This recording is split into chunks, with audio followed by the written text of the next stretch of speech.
نحمده ونصلي على رسوله الكريم أما بعد فأعوذ بالله من الشيطان الرجيم يا أيها الذين آمنوا صلوا عليه وسلموا تسليما اللهم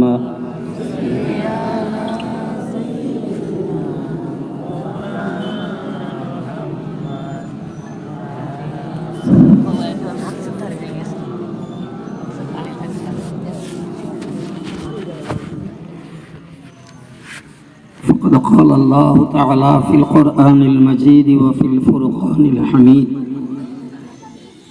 أعوذ بالله من الشيطان الرجيم ألا بذكر الله تطمئن القلوب صدق الله العظيم وقال النبي صلى الله عليه وسلم لكل شيء سقالة وسقالة القلوب ذكر الله صدق رسوله النبي الكريم স্নেহভাজন সভা সঞ্চালক সর্বোপরি স্নেহভাজন সম্মানিত বিদায়ী বক্তা মাওলানা সাহেব জ্ঞান পিপাসু দিনদার ইমানদার শ্রোতা মণ্ডল সমস্ত প্রশংসা আল্লাহর সকলেই বলি আলহামদুলিল্লাহ সকল দরুদ ও সালাম প্রিয় নবীর প্রাণ খুলে আরো একবার বলি সাল্লাল্লাহু আলাইহি ওয়াসাল্লাম বড় কথা আপনারা উপলব্ধি করছেন যে এখানটায় এই ছেলেটি আজকের সভা দু তিনবার পাল্টে এই ডেটে এসে পৌঁছেছে আল্লাহরই ইচ্ছা ও পাড়াতেও একটা সভা হচ্ছে দেখলাম তো যাই হোক যে যার চিন্তায় করেছে হয়তো জানা বোঝা থাকলে এক দিন হেরফের করে নেওয়া যেত আল্লাহ সবাইকে কবুল করেন বলুন আমিন আল্লাহ নিয়ত অনুযায়ী সকলের ফায়দা নসিব করেন আর একবার বলুন আমিন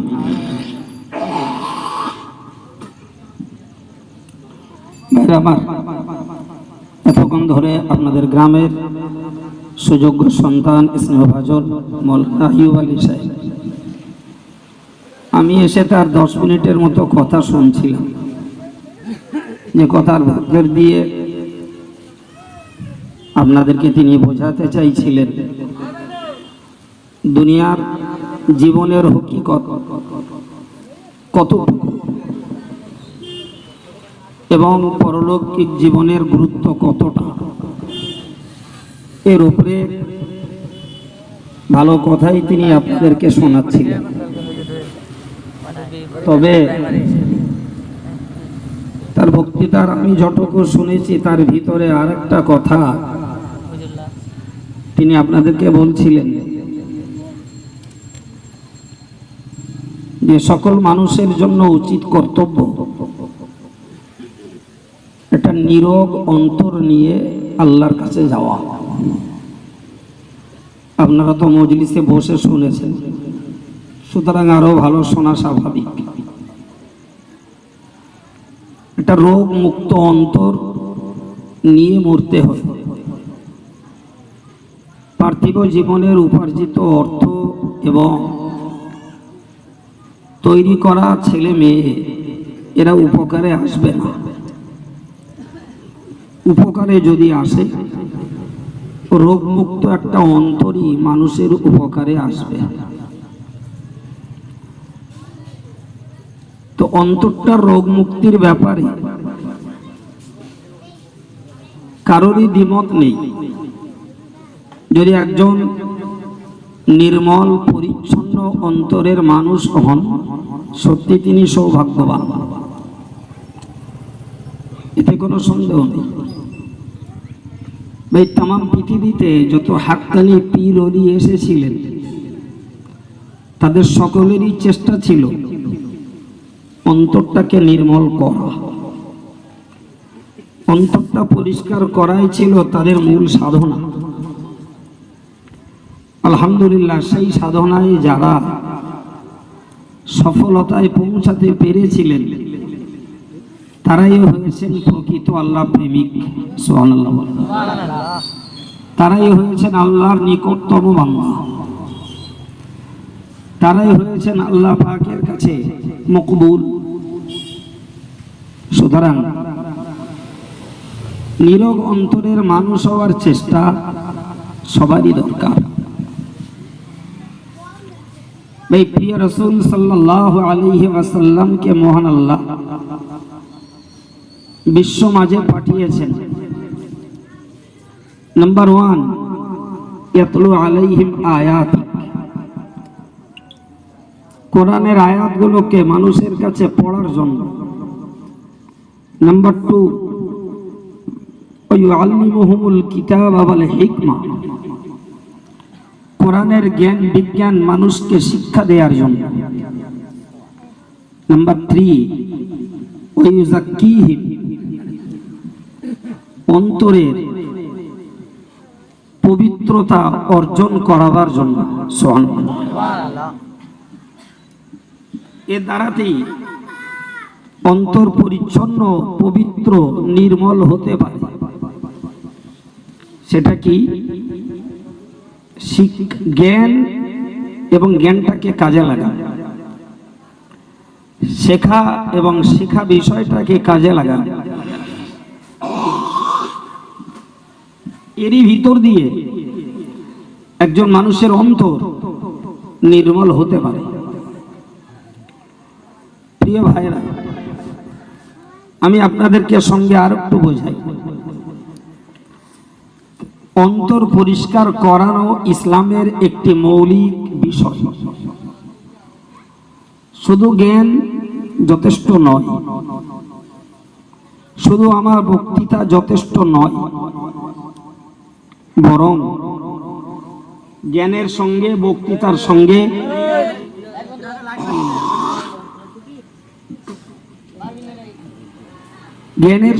বক্তৃতার সঙ্গে দরকার প্রয়োজন মোতাবেক আমল। তো ভাই, সেই আমলগুলি আমার আপনার অন্তরটাকে নির্মল করাতে পারে। খুব সরল সহজ কথায়, আমরা ঈমানদার, আল্লাহর কাছে ভালো হওয়ার জন্য নামাজ পড়ি, আল্লাহর কাছে ভালো হওয়ার জন্য রোজা রাখি, আল্লাহর কাছে ভালো হওয়ার জন্য আমরা যাকাত দেই, দান করি, অর্থ থাকলে হজ করি। সবগুলি আল্লাহ পাকের কাছে ভালো হওয়ার একটা মাধ্যম। কিন্তু সঙ্গে মনে রাখা দরকার, শুধু এই কাজগুলোর বিনিময়ে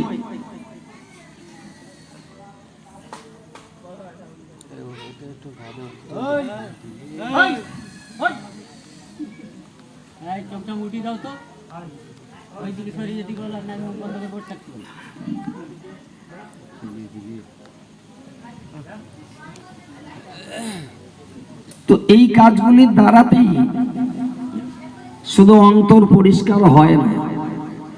আমরা দেখি একজন ধার্মিক মানুষও কুটিল মনের মানুষও হয়, একটা ধার্মিক মানুষও হিংসুটে হয়, একটা ধার্মিক মানুষও অহংকারী হয়, একটা ধার্মিক মানুষও অন্যায়ে জেদ ধরে, একটা ধার্মিক মানুষও দুনিয়ার প্রতি লোভী হয়ে পড়ছে এবং পড়ে। বলেন নাউজুবিল্লাহ। আমরা সাধারণত ধার্মিক বলি, একটা মানুষ নামাজ পড়ে, দাড়ি টুপি আছে, রোজা রাখে, জিকির করে, তাসবিহ পড়ে, জামাতের গুরুত্ব দেয়। তো এই জাতীয় কর্মগুলোকে লক্ষ্য করে যার ভিতরে পাই তাকে আমরা ধার্মিক বলি। সত্যি সত্যি এটা ধার্মিকতার চিহ্ন, যে মানুষটা ধার্মিক, যেহেতু তার ভিতরে ধর্ম আচরণ রয়েছে, ফলে আমরা তাকে ধার্মিক বলছি। কিন্তু আমরা এইটা বুঝতে অনেকে অক্ষম যে শুধু গুটিকতক নেকির কাজ করাই ধর্মের শেষ কথা নয়। বরং নেকির কাজের সঙ্গে পাপ আচরণটাকে ত্যাগ করাটাও ধর্ম। নেকির কাজ করাটা যেমন ধার্মিকতা, পাপ আচরণ ত্যাগ করাটাও হলো ধার্মিকতা। সুবহানাল্লাহ। ভাই, আমরা খুব জানি একটা বিষয়, রাসূল মক্কা ছেড়ে মদিনাতে এসেছেন, একে বলা হয় হিজরত। যিনি হিজরত করেন তাকে বলা হয় মুহাজির। কি বলে? মুহাজির, আরবি শব্দ, এর বাংলা মানে দেশত্যাগী। আমাদের ইংরেজিতে বলা হয় যারা দেশ ত্যাগ করে যায় ওদেরকে বলে রিফিউজি, গ্রাম্য বাংলায় বলে কলোনি। তো প্রিয় নবী মক্কা ছেড়ে মদিনায় এসেছেন, যখন যিনি সময় পেয়েছেন সাহাবায়ে কেরামরাও মক্কা ত্যাগ করে মদিনায় এসেছেন। ফলে ইসলামটাকে পূর্ণ রূপে মানবার জন্য যারা মক্কা ছেড়ে মদিনায় এসেছেন, আলহামদুলিল্লাহ সকলেই মুহাজির। কিন্তু রাসূল একটি হাদিসে বলেছেন, আল মুহাজিরু মান হাজারা মা নাহাল্লাহু আনহু। প্রিয় নবী বলেন, তুমি পৃথিবীর যেখানেই বাস করো তোমাকে জায়গা ছাড়তে হবে না, দেশ ত্যাগ করতে হবে না, গ্রাম ছেড়ে আর এক গ্রামে যেয়ে বাস করার দরকার নাই। তুমি যেখানে বাস করো ওইখানে বসে আল্লাহ এবং রাসূল যে কাজগুলোকে নিষেধ করেছেন ওইগুলোকে ত্যাগ করো, তুমিও মুহাজির বলে আল্লাহর কাছে গণ্য হয়ে যাবে। একটু মন খুলে বলো সুবহানাল্লাহ। এই যে একটা রহস্যজনক বিষয় যে যারা মক্কা ত্যাগ করে 450 কিলোমিটার দূরে গেলেন, কিছুই নিয়ে যেতে পারেননি, শুধুই নিয়ে গেছেন আল্লাহর দেওয়া জানডা। হয়তো বাপ ছেড়ে, মা ছেড়ে, ভিটে মাটি ছেড়ে, বাগান ছেড়ে চলে গেছে। এর বিনিময়ে তাদের নাম মুহাজির। এবং রাসূল বলেছেন হিজরত হলো জিহাদের সমতুল্য। সুবহানাল্লাহ। হিজরত করলে ততটা সওয়াব পাওয়া যায় জিহাদ করলে যতটা সওয়াব হয়। আল্লাহু আকবার। তাহলে একজন বেঁচে থেকে দেশ ছেড়ে আরেক দেশে যাবেন, এর যে মজুরি, আর একজন কাফেরের তলোয়ারের নিচে জীবন উৎসর্গ করবেন তার সেই মজুরি। বোঝা গেল? অথচ একজন স্পেয়ার হচ্ছে, মারা যাচ্ছে, আরেকজন বেঁচে আছে। ভাই, আমাকে দেশ ছাড়তে হবে না, তলোয়ারের নিচে জীবন দিতে হবে। আমি কোরআন ঘোষিত অন্যায় কাজগুলোকে ত্যাগ করব, আল্লাহর কাছে মুহাজিরের সওয়াব পেয়ে যাব। এই যে অন্যায়গুলোকে ত্যাগ করা, তাহলে এতে বুঝতে পারা যায় এটাও ধার্মিকের জীবনে জরুরি। সুবহানাল্লাহ। তাহলে একজন ধার্মিকের জীবনে শুধু নামাজ, শুধু রোজা, শুধু জিকির, শুধু তাসবিহ এটাই যথেষ্ট নয়, বরং এই জাতীয় ইবাদতগুলির সঙ্গে অন্যায় কর্মগুলোকে ত্যাগের সাধনা করা, এটাও ধার্মিকতার একটি মস্ত বড় গুণ। সুবহানাল্লাহ। বর্তমান সময়ে ভাই নেকির কাজ করার মানুষ যতটা, বোধহয় অন্যায় ত্যাগ করে নিজের জীবনটাকে শুদ্ধ করার চেষ্টার মানুষ মনে হয় কম। আমার সিদ্ধান্ত ভুল হচ্ছে ভাই। হাদিস পাকে এসেছে, প্রিয় রাসূল বলেছেন, হুজুর বলেছেন, একটা মানুষ যখন একটা নেকির কাজ করে, নেকির কাজ যখন একটা করে তো তার অন্তরে একটা সাদা দাগ পড়ে। সুবহানাল্লাহ। ঠিক ওই মানুষটাই যদি একটা পাপের কাজ করে তার অন্তরে একটা কালো দাগ পড়ে। তাহলে ভিতরটাতে চলছে সাদা কালো কালারের একটা লড়াই। আর এই লড়াইটা কিসের? আমাদেরই অঙ্গ প্রত্যঙ্গের কর্মের প্রতিফল। সাপোজ আমি হাত দিয়ে একটা অন্যায় করলাম, একটা কালো দাগ অন্তরে যেয়ে পড়লো। আমি হাত দিয়ে এতিমের মাথায় হাত বুলিয়ে দিলাম, একটা সাদা দাগ অন্তরে যেয়ে পড়লো। হাত দিয়ে 2 টাকা দান করলাম, সাদা দাগ একটা অন্তরে যেয়ে পড়লো। হাত দিয়ে কারো 5 টাকা ফাঁকি বেড়ে নিয়ে নিলাম, পকেটে পুরলাম, একটা কালো দাগ অন্তরে পড়লো। আমি জবান দিয়ে জিকির করলাম, ওয়াজ করলাম, তেলাওয়াত করলাম, বিনিময়ে আমার অন্তরে সাদা দাগ পড়লো।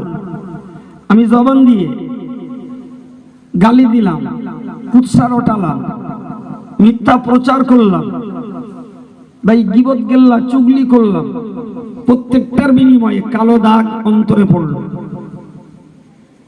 এ থেকে বুঝতে পারা যায় যে নেকির কাজ করার সুবাদে অন্তরে সাদা দাগ পড়ে, কিন্তু ওই সাদাটাকে যদি রক্ষা করতে হয় তাহলে কালো দাগ ফালা থেকে বাঁচতে হবে। ঠিক না বল? এটা তো ভাববার বিষয়। আমি নেকির কাজ করে সাদা দাগ ফেললাম, কিন্তু কালো দাগ পড়ে এহেন কর্ম থেকে নিজেকে বিরত রাখতে পারলাম না, তাহলে আমার সেই অন্তর তো পরিপূর্ণ সাদা থাকবে না বাবা। থাকবে কি?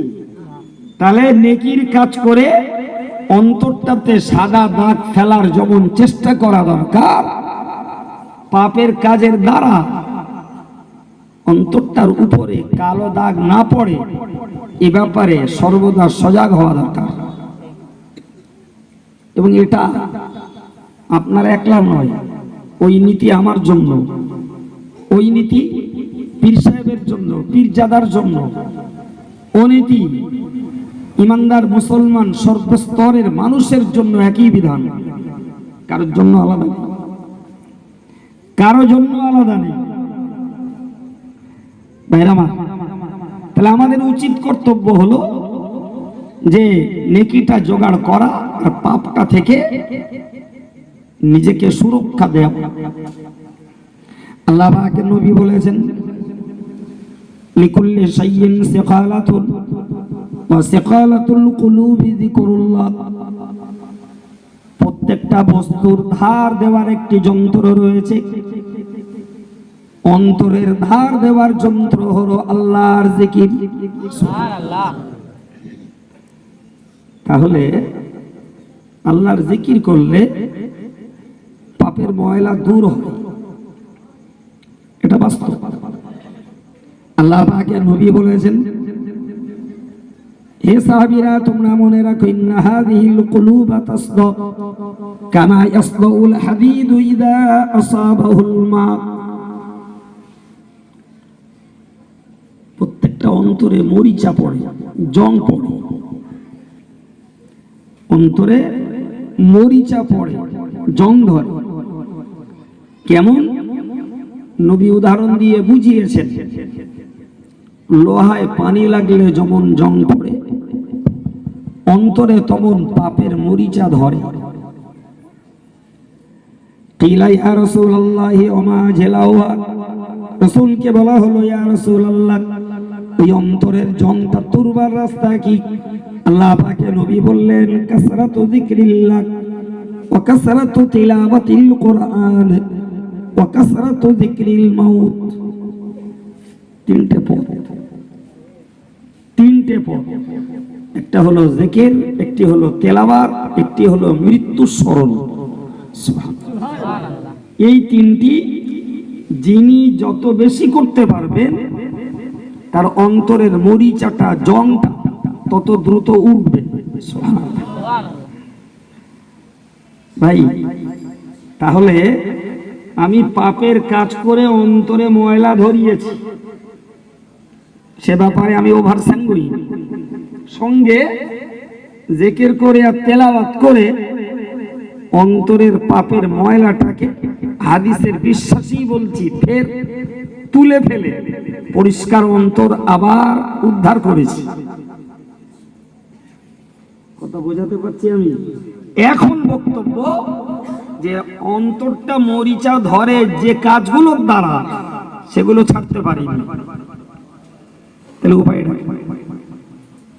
তাহলে একদিকে সাফাই করছি আর একদিকে জঞ্জাল তৈরি হচ্ছে, তাই হবে তো নাকি? আরে তাই তো হবে। আমি জিকির করে ধরে নিলাম যে অন্তরটাকে সাফাই করে ফেলেছি, তো অন্তরের পরিষ্কার অন্তরটাকে বাঁচাতে গেলে তাহলে আমার অন্তরে মরিচা পড়ে যে কাজগুলোর দ্বারা, সেগুলো থেকে বেঁচে থাকাই হলো অন্তরটাকে ভালো রাখার রাস্তা।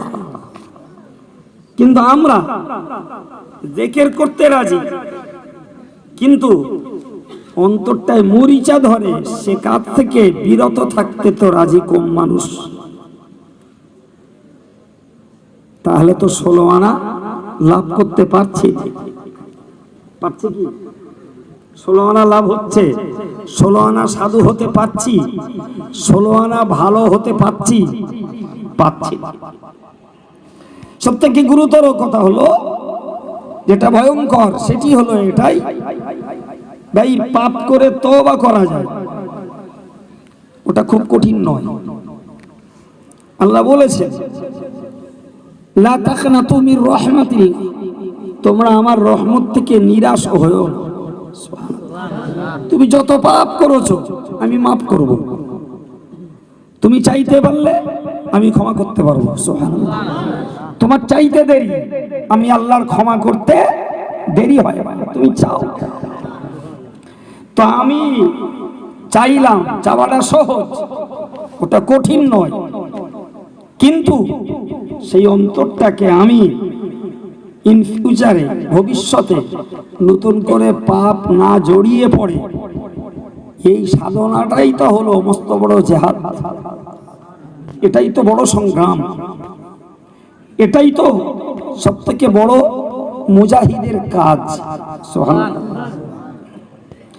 ছেলেরা, ভাইয়েরা, মুরব্বীরা, আমি আপনাকে বলবো, পাপ করেছি, অন্তরে ময়লা হয়েছে, আল্লাহ নিরাশ হতে মানা করেছেন। আমি আন্তরিকতার সঙ্গে আল্লাহর কাছে ক্ষমা চেয়ে নিতে পেরেছি, আলহামদুলিল্লাহ। আমি আশা করতে পারি আল্লাহ পাক আমাকে নিরাশ করবেন না, তিনি আমার পাপ থেকে আমায় মুক্তি দান করবেন। কিন্তু বাবু, সেই বদ অভ্যাসটা তো ছাড়তে হবে। মনে ভাবি আমি নামাজ না পড়ার জন্য পাপ করেছি, তওবা করেছি, আল্লাহ মাফ করে দিয়েছেন বলে আমার বিশ্বাস, কিন্তু পরে তো আর নামাজ কাজা করা যাবে না। আগে যাবে, নামাজটাকে যদি আমি ধরে রাখতে পারি তাহলে তো আমার ক্ষমা চাওয়াটা 16 আনা লাভজনক। আর যদি ফারদার সেই নামাজ আবার ত্যাগ করি তাহলে তো আবার পাপের পর্দা জমতে রইল। এইগুলো আমাদের নিজেদের মূল্যায়ন করতে হবে। আমি গান শুনেছি, পাপ হয়েছে, তওবা করেছি, আল্লাহ মাফ করবেন বিশ্বাস, কিন্তু গান শোনার মতো বদ অভ্যাসটাকে আমি ছাড়তে পারিনি। তাহলে তো বহাল তবিয়াতে আবার তো আমার অন্তরে পর্দা পড়ছে এবং গোনার পাল্লা ভারী হচ্ছে।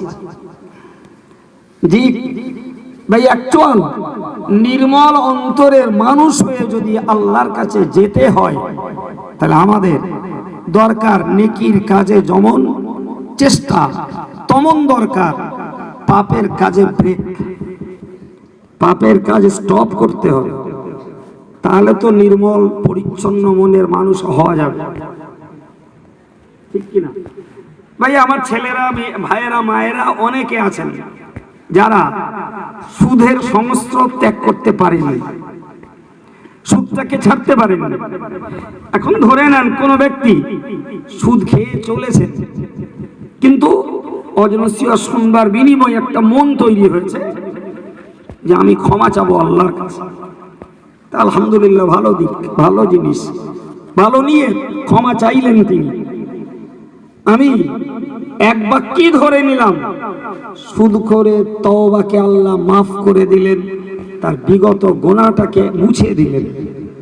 কিন্তু এর মানে তো এই নয় যে আমার সুদখোরি চলতে থাকবে। তাহলে তো আবার অন্তর ময়লা হবে।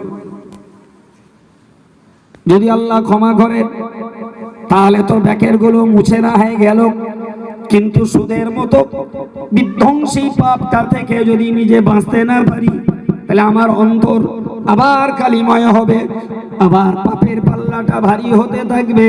সর্বোপরি ভয় রয়েছে, আমি ক্ষমা চেয়েছি বটে, কিন্তু আমার তওবা কবুল হয়েছে না হয়নি। যদি না হয়ে থাকে তাহলে বিগত দিনের পাপের আবর্জনতা রয়ে গেছে। ঠিক না বল? কারণ এই নেকির কাজে নিশ্চয়তা নেই কবুল হয়েছে, কিন্তু পাপের কাজের গ্যারান্টি রয়েছে পাপ হয়েছে। নাউজুবিল্লাহ বলে। আমরা জলসায় বসেছি, আমি করছি, আপনারা শুনছেন। আমার এক ভাই একটা নিয়ত করে মাহফিলটা দিয়েছেন, এর পরেও তো আমাদেরকে এটার কবুলিয়াতের জন্য, গ্রান্টেড হওয়ার জন্য আল্লাহর কাছে বারবার রিকোয়েস্ট করতে হবে, বারবার আল্লাহর কাছে আপিল করতে হবে, আল্লাহ কবুল করো। শ্রোতাদের বলতে হবে বারবার আল্লাহুম্মা আমিন। বলতে হবে না? এর মানে কি? এর মানে হলো যে আমাদের অর্থ খরচ, সময়, ব্যয়, শ্রম সবকিছুর পরেও আল্লাহ ফিরিয়ে দিতে পারেন। পারে না? পারে না? পারে। আল্লাহ ফিরিয়ে দিতে পারে। ফলে এটা যাতে আল্লাহ পছন্দ করেন তার জন্য আল্লাহর কাছে আমাদের বারবার মিনতি করতে হয়। কিন্তু নাউজুবিল্লাহ XYZ কোন ছেলে মেয়ে কেউ যদি একটা পাপের কাজ করে বসে, তার জন্য তো আপিল করা লাগে না। উইদাউট এনি আপিল, কোন রকমের অনুনয় বিনয় অনুযোগ ছাড়াই পাপ তো আমলনামায় লেখা হয়ে যায়। নাউজুবিল্লাহ। তাহলে নেকির কাজ করে নেকি পাওয়ার গ্যারান্টি নেই, পাপের কাজ করলে পাপের গ্যারান্টি রয়েছে। ফলে বুদ্ধিমান, ধার্মিক, বুদ্ধিমতী, ধার্মিকা ভাইদের এবং মায়েদের কর্তব্য হলো নেকির কাজ যেমন বহাল রাখা, পাপের কাজটাকে তেমন ছেড়ে দেওয়া। তবে একটা পরিষ্কার অন্তর হয়তো আল্লাহর কাছে নিয়ে যাওয়া যেতে পারে। তো আমি তো বিশেষ বিশেষ দুটো তিনটি পাপের কথা বললাম, ওটা একটা বদ অভ্যাস হয়ে পড়ে। কিন্তু মনে রেখে দিন, আমি আপনাকে আর একটা দিক, আর একটা সাইড বোঝাই। খুব শান্ত মাথায় মনে রাখুন, ওই সেই অন্তর, যে অন্তর হলো মাহাল্লুহু আল কলব, ওটাই হলো ইমানের পাত্র। জোরে বলুন অন্তর কি? আমার আল্লাহ কোরআন শরীফে বলেছেন, উলাইকা কাতাবা ফি কুলুবিহিমুল ঈমান। প্রিয় নবীর সাহাবায়ে কেরামেরা তারা তাদের ঈমানটাকে অন্তরে লিপিবদ্ধ করেছে। প্রিয় নবীর সাহাবীরা ঈমানটাকে অন্তরে লিখেছে। কোথায় লিখেছে? জোরে বলেন। অন্তরই হলো ঈমান রাখার জায়গা।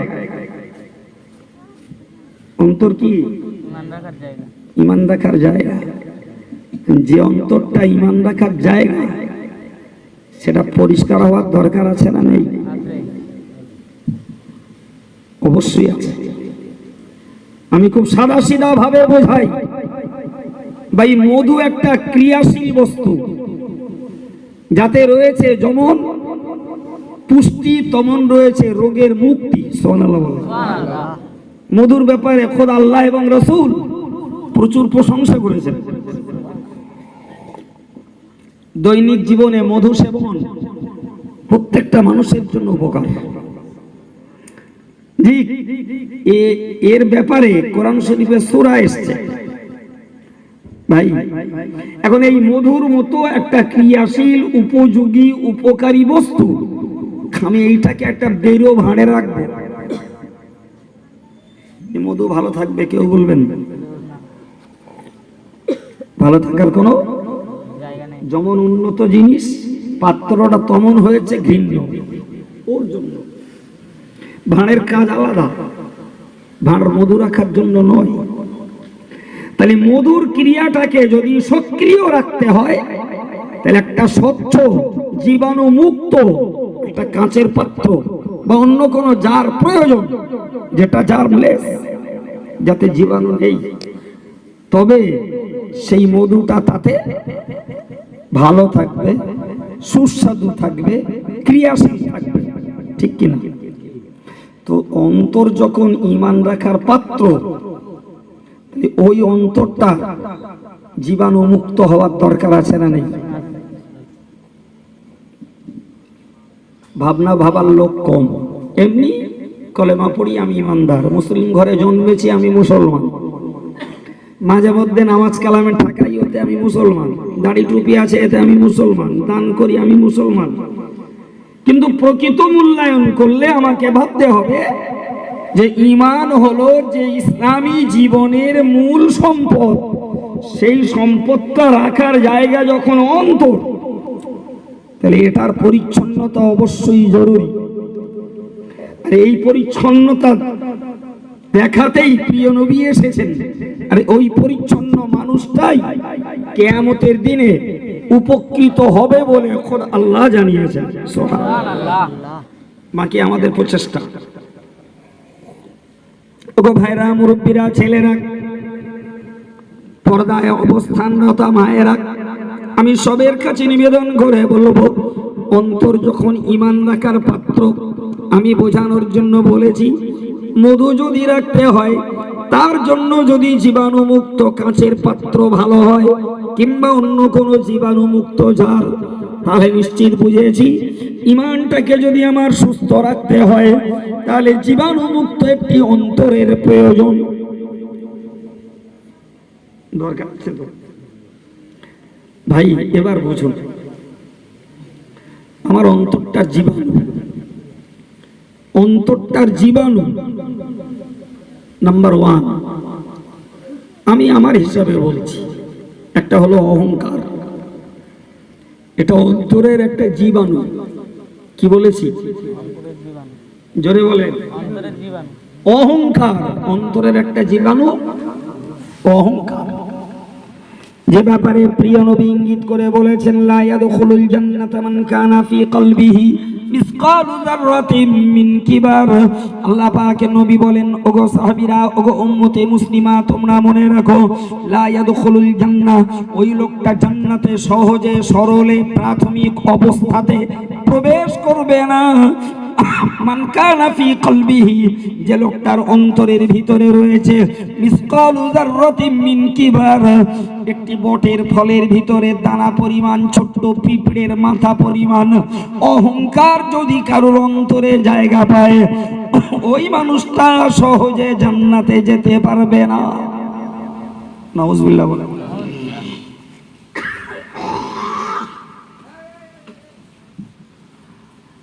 অন্তরে থাকবার জায়গা, এই অহংকারের থাকবার জায়গা, জোরে বলে। অহংকার থাকবার জায়গা কি মাথায় না পায় না হাতে? জোরে বলে। মুখস্থ করতে হবে। দিনদার ধার্মিক যারা, তাদের মনে আছে, মুখস্থ আছে। জি, কোনো অজনসিয়তে কখনো কারোর কাছে শুনে থাকবেন। ইয়ং স্টাফ যারা, যুব সমাজ যারা, জীবনে আল্লাহ বাঁচালে বাঁচবে, যখন যেখানে ধর্মের জ্ঞান পাওয়া যাবে সেটাকে সংগ্রহ করা লাগবে, ঠিক কিনা? সব দিন এক কাজ হবে, সব দিন এক কথা শুনতে পাওয়া যাবে, এটা ঠিক না। হয়তো কখনো পূর্ণ শোনা কথা শোনা যেতে পারে, কখনো আল্লাহ চাইলে তাতে নতুন কথাও যুগতে পারে, ঠিক না ভাই? সুতরাং যখন যেটা পাওয়া যাবে সেটাকে গুছিয়ে নিতে হবে। কি বলেছি আপনার, যে অন্তরের জন্য জীবাণু হলো অহংকার। এই অহংকার যেই করুক, চাই সে বংশের অহংকার হোক, টাকার অহংকার হোক, সৌন্দর্যের অহংকার হোক, শক্তির অহংকার হোক, শিক্ষার অহংকার হোক, যে কোনো পর্যায়ের অহংকার হোক, এর থাকার জায়গা অন্তর। কোথায় জায়গা? অন্তর। সেই অন্তরে থাকার জায়গা ইমানের পাত্র একটা। একই পাত্রে জান্নাতমুখী একটা সম্পদ, তার নাম কি বলেন? জোরে বলেন।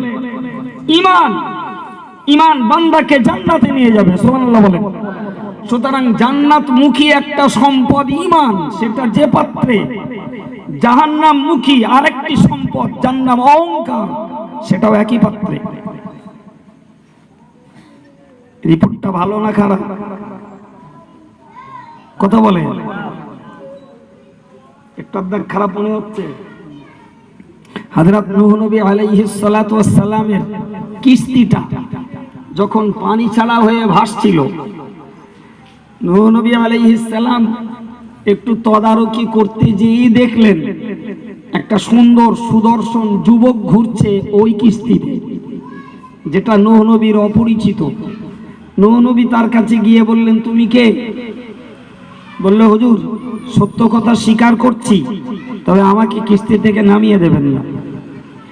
নূহ নবী বললেন, আমি কথা দিতে পারবো না, তুমি বলো তোমার পরিচয় কি? তো সে তখন বলল, হুজুর আমি ইবলিস। কি বললো বলেছি? ইবলিস। হযরত নূহ নবী বললেন, হ্যাঁ রে, তোর জন্য আজকের এই বিপদ, তোর জন্য আজকের এই গজব, তোর জন্য আজকের এই বালা পেলাবন। আর যারা তোর পক্ষের ছিল তারা সব সলিল সমাধিস্থ হবে, যে কটা তোর বিপক্ষে সেই কটাই কিস্তিতে। সুবহানাল্লাহ বলে। তা তুই সেই কিস্তিতে উঠেছিস, তোর সাহস ভালো।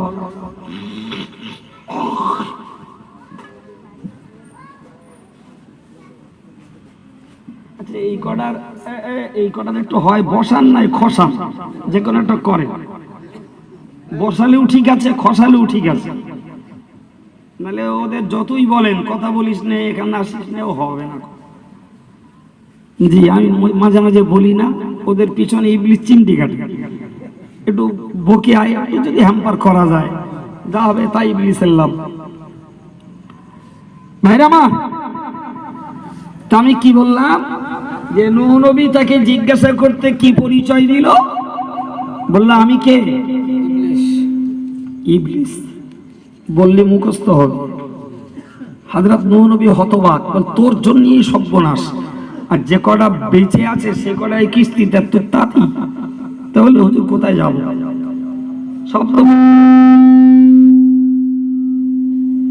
সব তো পানিতে ডুবে মরবে, তা আমি আমার কাজ করব কোথায়?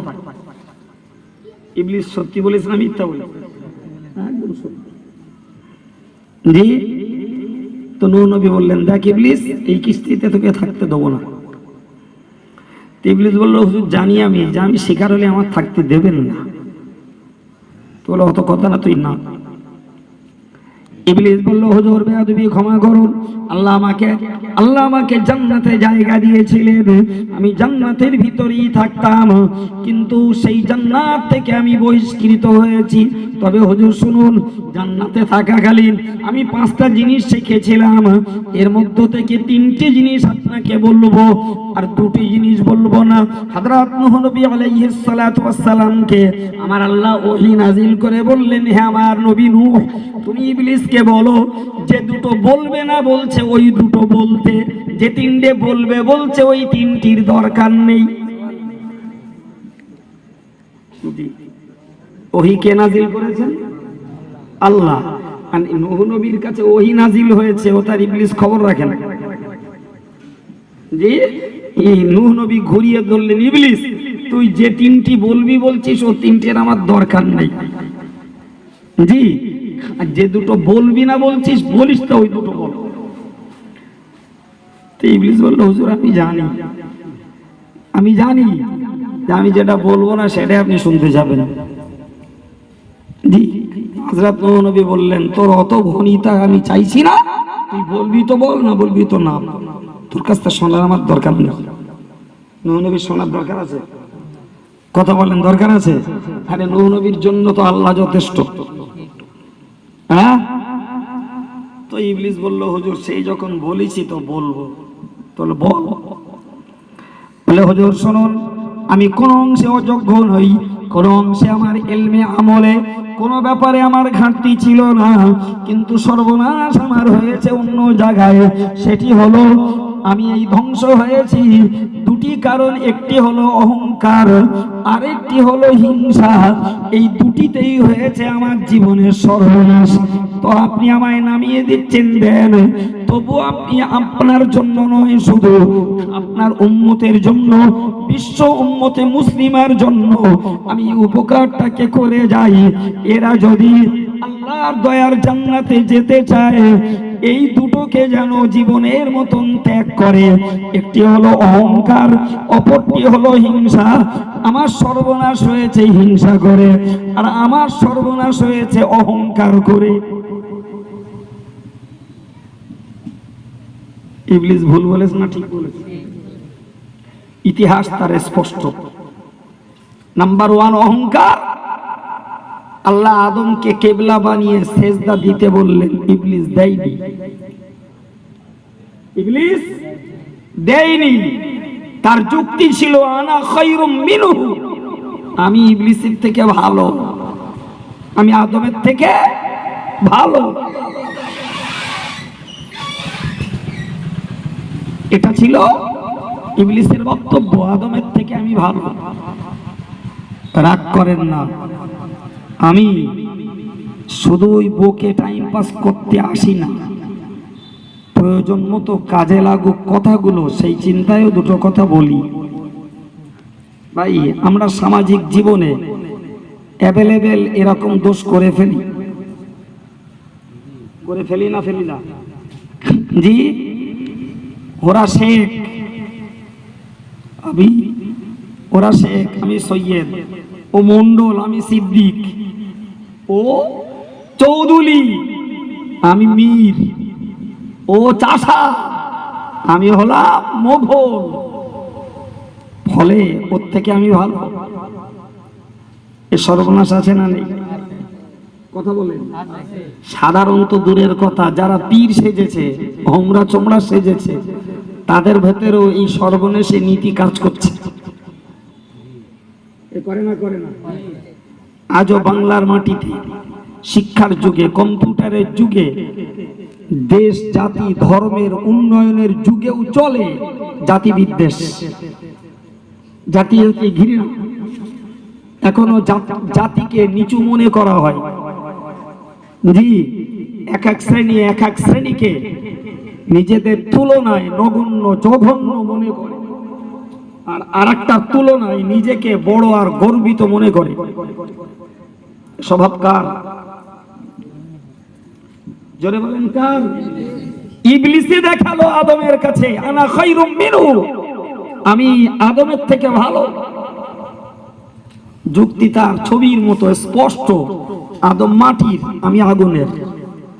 মাটির গতি নিচে, আগুনের গতি উপরের দিকে। সুতরাং আমি ঊর্ধ্ব গতির আগুনের তৈরি ইবলিস হয়ে নিম্ন গতির মাটির তৈরি আদমের কাছে মাথা নোয়াবো। It is impossible. এটা অসম্ভব, এটা হতে পারে না। জি, এই অহংকারী তার উপরে আল্লাহর লানত ডেকে এনেছিল। নাউজুবিল্লাহ বলেন। এরই পরিপ্রেক্ষিতেই আল্লাহ বলেছেন লানাতি ইলা ইয়াউমিদ্দিন, বলে ইবলিস তোর উপরে কিয়ামত পর্যন্ত আমার লানত, আমার অভিসম্পদ, আমার গজব তোর উপরে। আস্তাগফিরুল্লাহ বলেন, নাউজুবিল্লাহ বলেন। আমরা পানাই চাইছি, ক্ষমা চাইছি এইরূপ কথা বলা থেকে। ভাই, তাহলে যে ইবলিস তার ইবাদতে বলি আর ইলমে বলি সে আল্লাহর জান্নাত দখল করে রেখেছিল, সে জান্নাত হাতছাড়া হলো না? আল্লাহু আকবার। সে জান্নাত থেকে সে বহিষ্কৃত। অপরাধ নাম্বার 1 অহংকার।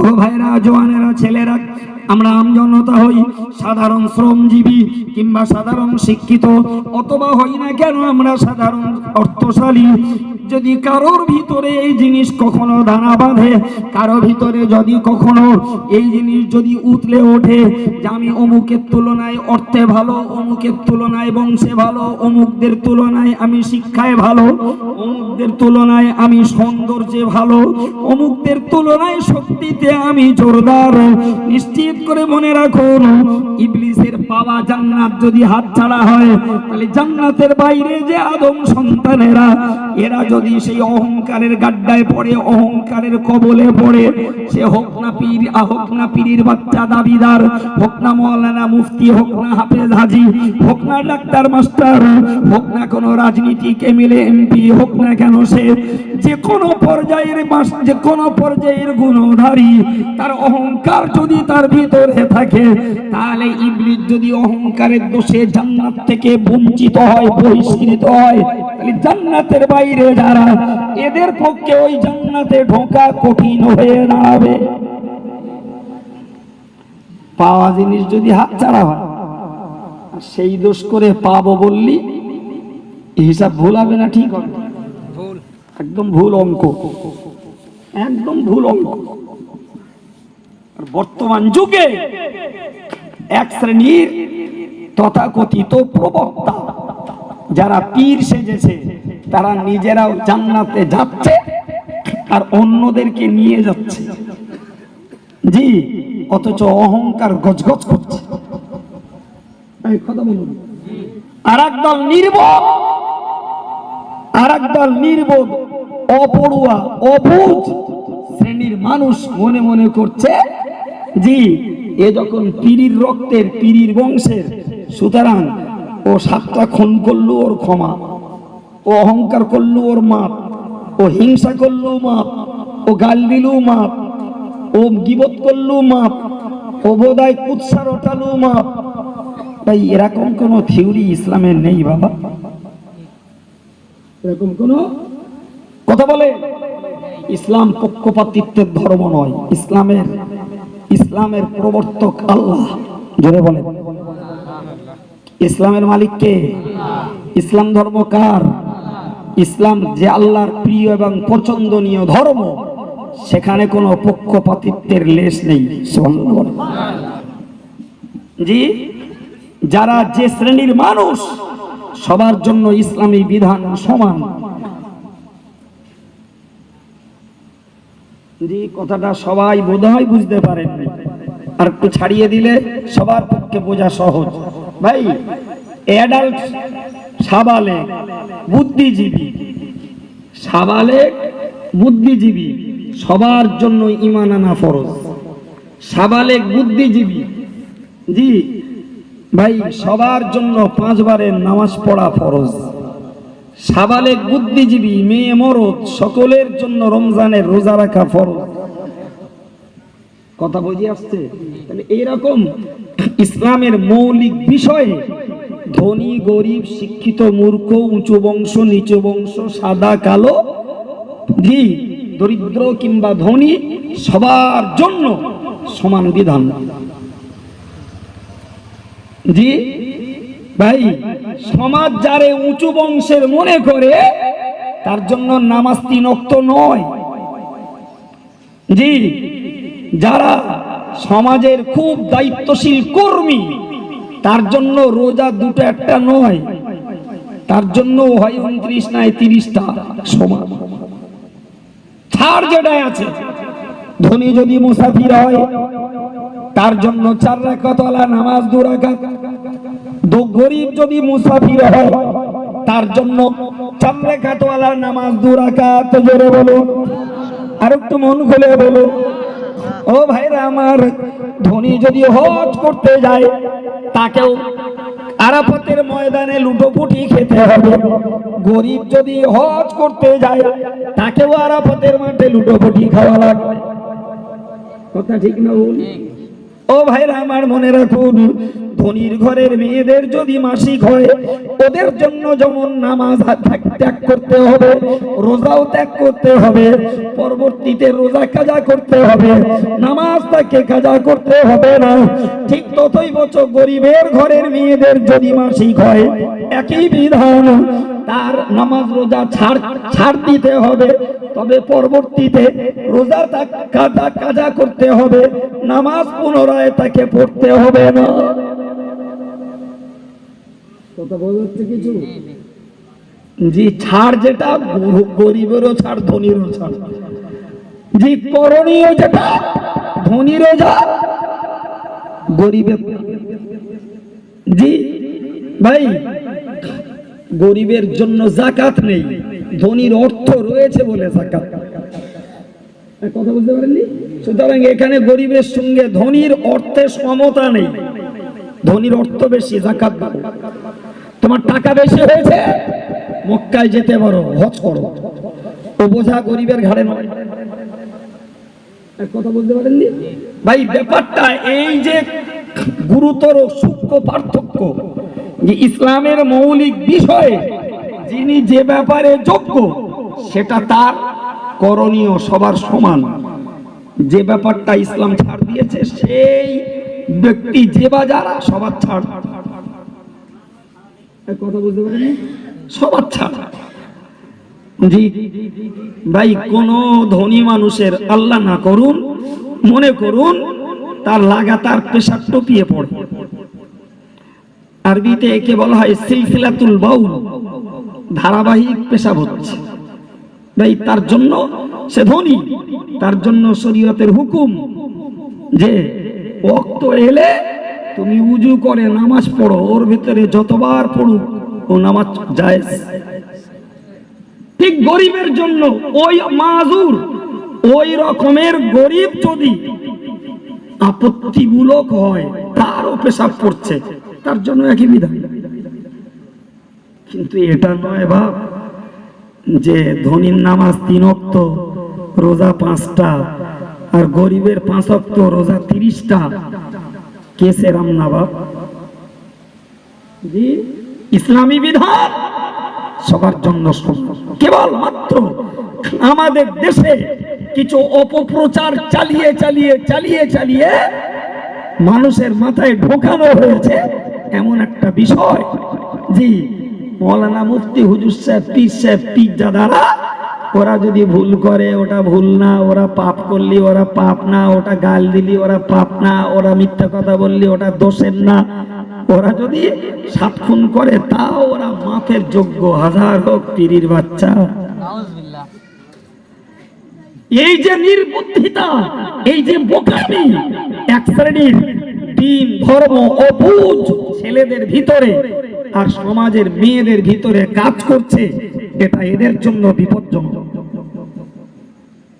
আমরা দিব্য চোখে দেখতে পাচ্ছি, বংশের অহংকারে, পীড়িতের অহংকারে, বাপ দাদাদের গৌরবে ফেটে পড়ছে, নিজেদের যোগ্যতা হয়তো 0 পয়েন্টে, কিন্তু ওই পিছনের গৌরবে ফেটে পড়ছে, তাতেই এক শ্রেণীর আমজনতা মেতে উঠছে। জি ও ছেলেরা, জওয়ানেরা, যুবকেরা, মনে রাখুন, হযরত আদমের সঙ্গে মা হাওয়ার যখন বিবাহ হয়, ওই বিবাহের খুতবা পড়েছিলেন স্বয়ং আল্লাহ। ওই খুতবাতে মহান আল্লাহ উল্লেখ করেছিলেন, আল কিবরিয়াউ রিদাই ফালা তাখুযু। ও আমার আদম, তুমি মনে রাখো, এ বিশ্ব উম্মত, ও বিশ্ব বান্দা বান্দি, তোমরা মনে রাখো, অহংকার আমার চাদর। অহংকার কি? কে বলেছেন? জোরে বলেন, কে বলেছেন? অহংকার আল্লাহর চাদর। আল্লাহ নিষেধ করেছেন, ফালা তাখুযু, ওইটাকে তোমরা টেনো না, ওইটাকে নিয়ে টানা খেঁচা করো না। তার মানে অহংকার আমি আল্লাহর করা সাজে, সুবহানাল্লাহ, কারণ আমি অভাব শূন্য। চিল্লিয়ে বলুন সুবহানাল্লাহ। আল্লাহর কোনো অভাব আছে? হাদিস পাকে এসেছে, সারা পৃথিবীর মানুষগুলো যদি এক ময়দানে হাজির হয়, যার যা ডিমান্ড আল্লাহর কাছে যদি প্লেস করে, এই দাও সেই দাও, এটা দাও ওটা দাও, হদ্দম করে বলল। আর আল্লাহ বললেন, আমি যদি সবার দাবি পূরণ করি আমার ভান্ডারের এক সূচের আগা পরিমাণ কম হয় না। তাহলে অভাব নেই কার? ফলে অহংকার কার সাজে? সুবহানাল্লাহ বলে। বান্দার অভাব আছে না নেই? বরং দেশীয় কথায় বলতে হয়, যার পরি যত খায় তার পরি তত নাটায়। বলে না বলেন? অর্থ অনর্থের মূল। যাদের টাকা বেশি তাদের অভাব বেশি। কথা বলেন? একদম ঠিক। যাদের টাকা বেশি অভাব তাদের বেশি। জি ও ভাই, আমার একটু বলুন, তাহলে অর্থ অনর্থের মূল। যাদের যত হয় তত চায়, তাহলে এরা কাঙাল না হলে চায়? কথা বলে। এরা গরিব না হলে চায়? হ্যাঁ, অভাব আল্লাহর নেই। আল্লাহ কখনো বান্দার মুখাপেক্ষী নয়, বান্দারা বান্দার মুখাপেক্ষী। তোমার কেন অহংকার গো? তোমার তো ভাবা উচিত ছিল, আমি যখন অভাবী, আমি আল্লাহর রহমতের কাঙাল, আমি আল্লাহর রহমতের ভিখারি, আমি আল্লাহর দয়ার কাঙাল। সুতরাং আমি যখন অভাবী, আমার অহংকারটা কিসের? সর্বোপরি মনে রাখা দরকার, আমি অভাবী বলি তো মানুষ হিসেবে মানুষের দ্বারস্থ। আমি তো এটা ভাবি, এটা ভাবি আমি। লাখপতি, দোকান খুলে সকালবেলা বসে রয়েছে, খরিদ্দার এলে বাবুর জমিদারি। ঠিক কিনা বলেন? প্রচুর টাকার মালিক, খরিদ্দারের দিকে তাকিয়ে বসে আছে। জি ভাই, ডাক্তার বাবু চেম্বার খুলে বসে আছে, দুটো রোগী এলে তবে ডাক্তার বাবুর প্র্যাকটিস, তার ভিতর দিয়ে তার রোজগার। ঠিক কিনা বলেন? যদি রোগী না আসে তাহলে ডাক্তার বাবুর প্র্যাকটিস বন্ধ, ইনকাম সোর্স বন্ধ। তাহলে ডাক্তার বাবু তিনি উচ্চ র্যাঙ্কের ব্যক্তিত্ব, সমাজসেবক, ফের ভি তাকে পেশেন্টের মুখাপেক্ষী হতে হয় না? হয় না? এটাই তো আল্লাহর চ্যানেল। আপনি 20 বিঘা জমির মালিক, সকালবেলা হন্যে হয়ে ঘুরে বেড়াচ্ছে, কোথায় 5টা জন পাই, ধান পানিতে ভাসছে। বলেন বলেন। ভ্যানওয়ালা বেচারা ভ্যানটাকে নিয়ে মোড় মাথায় যেয়ে বসে রয়েছে, দুটো প্যাসেঞ্জারের দিকে তাকিয়ে। দুটো প্যাসেঞ্জার হলে তবেও সকালবেলা চা বিস্কুট রুটির পয়সাটা হবে। কথা বলে কে গো ধনী? কথা বলে কে ধনী? মানুষ কেউ আছে? সব একটা আত্মার মুখে ফেকি। জি হুজুর সাহেব বসে রয়েছে, যদি দুটো দাওয়াত হয় আমার বাবুগিরিটা চলবে। তদবির কারো কাঁটা খুলে বসে রয়েছে, যদি একটু তদবির করে, কেউ যদি আসে তদবির করতে, তাহলে একটু ঘাড় মটকান দেওয়া যাবে। আর একজন পীর সাহেব বসে রয়েছে, জি পয়সা তো চেয়ে তো নেবো, আরো কম দিলি কিয়ামত দেখাবো। সুতরাং আরো বড় ফকির, আরো বড় কাঙাল। কথা বলে যে নিজে কাঙাল, নিজে পর মুখাপেক্ষী, তার আবার অহংকার কিসের? বংশের জোর বলে না টাকার জোর? কি আছে তোমার? তোমার তো ভাবা উচিত ছিল কুল্লুকুম বানু আদম ওয়া আদামু মিন তুরাব। তোমার তো ভাবাই উচিত ছিল, আমার প্রিয় রাসূল বলেছেন তোমরা সবাই আদমের আওলাদ। জোরে বলুন, সবাই আদমের আওলাদ। আর আদম হলো মাটি দ্বারা তৈরি, ফলে মাটির চরিত্র হলো বিনয়, মাটির চরিত্র নম্রতা, মাটির চরিত্র পায়ের নিচে পেশাই খাওয়া, পায়ে মাটির চরিত্র মাড়াই খাওয়া। তাহলে তো উচিত ছিল তোমার ভিতরে বিনয়ের স্বভাব, তোমার ভিতরে নম্রতার স্বভাব, তোমার ভিতরে দরকার ছিল নির অহংকারের স্বভাব, তোমার ভিতরে দরকার ছিল পেশাই খাওয়ার স্বভাব, অথচ মাটির তৈরি হওয়া সত্ত্বেও তুমি অহংকারে ফেটে পড়ছো। শুধুমাত্র বংশের জোরে, শুধুমাত্র বংশের জোরে ফেটে পড়ছো।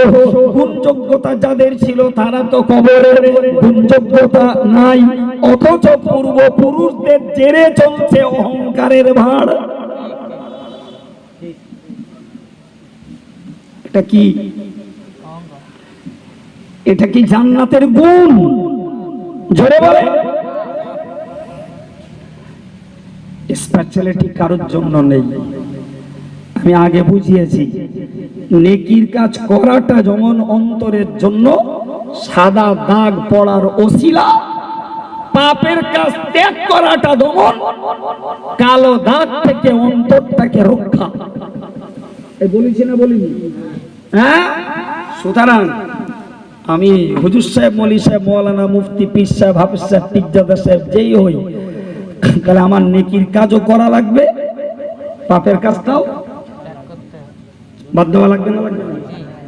হ্যাঁ, এখন যদি কেউ মনে করেন জি ধর্মের ব্যক্তি বলে অহংকার করতে পারে, ধর্মের ব্যক্তি বলে হারাম খেতে পারে, ধর্মের ব্যক্তি বলে গাল দিতে পারে, ধর্মের ব্যক্তি বলে হিংসা করতে পারে, সে হুজুর সাহেব, মৌলী সাহেব বলে অহংকার করতে পারে, সে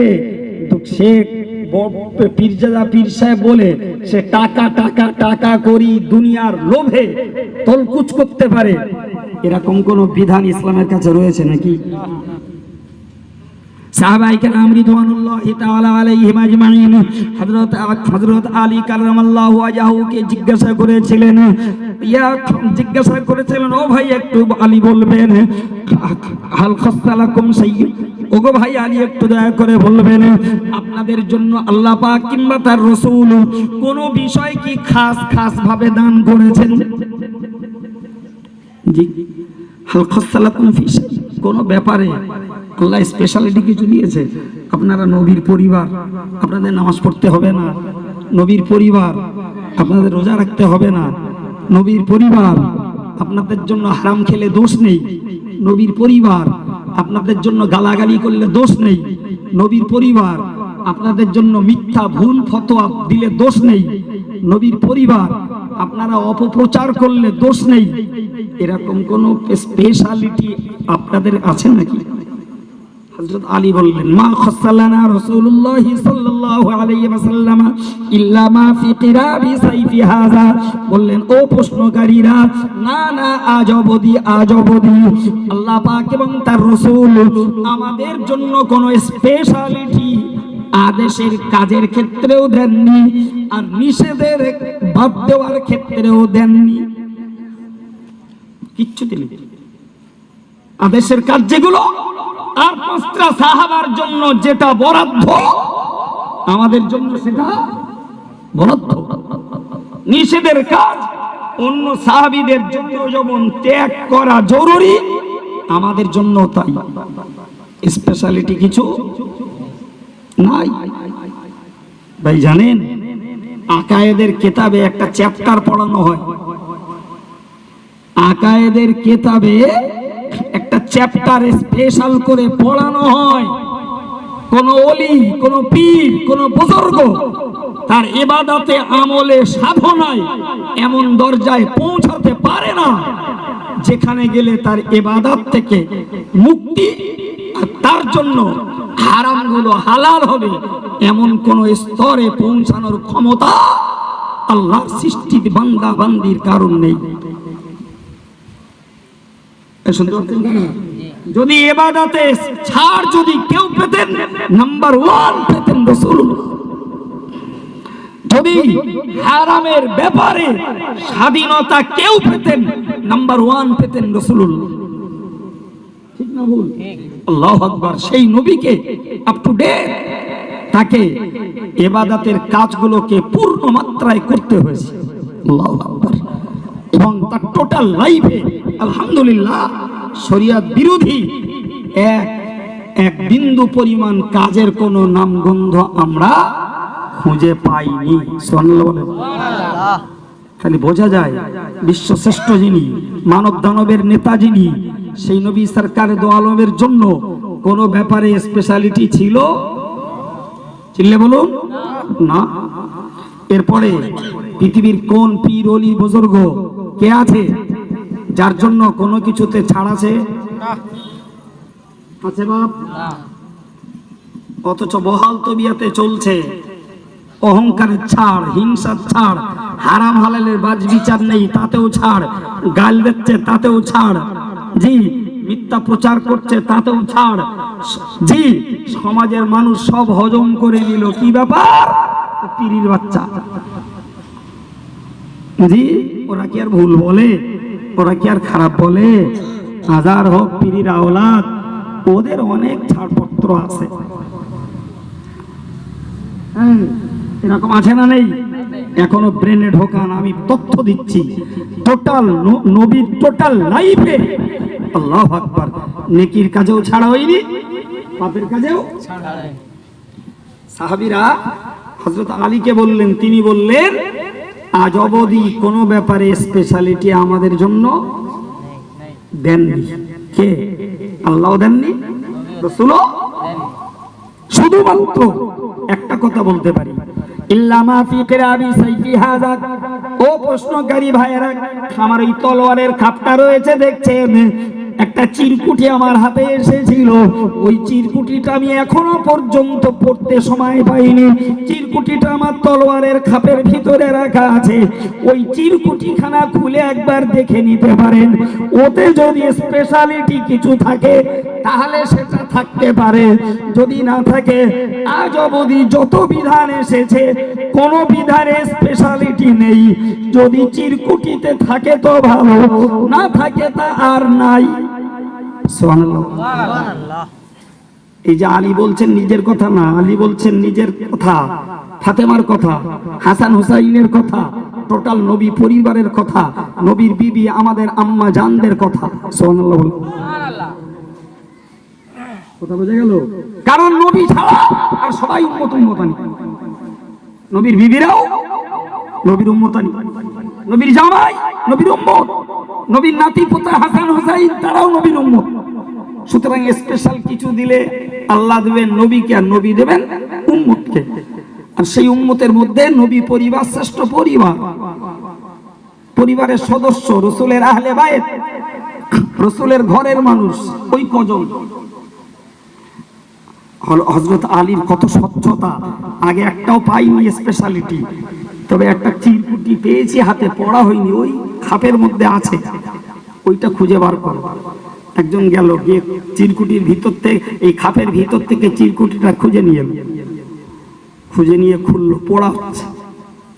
জি আল্লাহু আকবার। সেই চিরকুটি খুলে দেখছেন তাতে 4টে কথা লেখা রয়েছে। 4টে কটা কথা লেখা আছে? 4টে কথা লেখা। নাম্বার 1 লেখা রয়েছে লাআনাল্লাহু মান যাবাহা লিগাইরিল্লাহ। প্রথম কথা লেখা রয়েছে ওদের প্রতি আল্লাহ লানত হবে যারা আল্লাহ ছাড়া কোন পীরের নামে, কোন দেবদেবীর নামে, কোন দরগার নামে কেউ গরু, ছাগল, হাঁস, মুরগি, খাসি ইত্যাদি মান্যত করবে, তাদের নামে জবাই করবে, এদের প্রতি আল্লাহর লানত। নাউজুবিল্লাহ বলে। লানত ঘাড়ে পড়ুক আমরা কেউ চাই না, চাই বাবা? যদি না চাই, হে মুসলমানেরা, ওগো ছেলেরা, ভাইয়েরা, পর্দার মায়েরা, আমি সবাইকে নিবেদনের সঙ্গে বলবো অবশ্যই মনে রাখার দরকার, তা যদি না চাই কোন পীরের মাজারে খাসি মোরগ মান্যত করা যায় না। এমনি মোরগ মুরগি মান্যত হয় না, তো মান্যত হয় ওই প্রাণীগুলো যাদের দ্বারা কোরবানি জায়েজ, যে বয়সের প্রাণীর দ্বারা কোরবানি চলে ওই প্রাণীগুলো মান্যত করা যায়। মোরগ মুরগি আর হাঁস মান্যত হয় না। তবুও নির্বোধেরা তাই না যায় কবরে, তাই না যায় মাজারে, তাই না যায় পীরির কাছে। আছে না নেই? জি। আর এরকম কিছু গঙ্গা বসে আছে, ওইভাবে দিচ্ছে, মান্যতের ছাগলও মেরে দিচ্ছে, মান্যতের গরুও মেরে দিচ্ছে, মান্যতের হাঁসও মেরে দিচ্ছে, মান্যতের মুরগিও মেরে দিচ্ছে, একটাও ছাড় দেয় না। জি।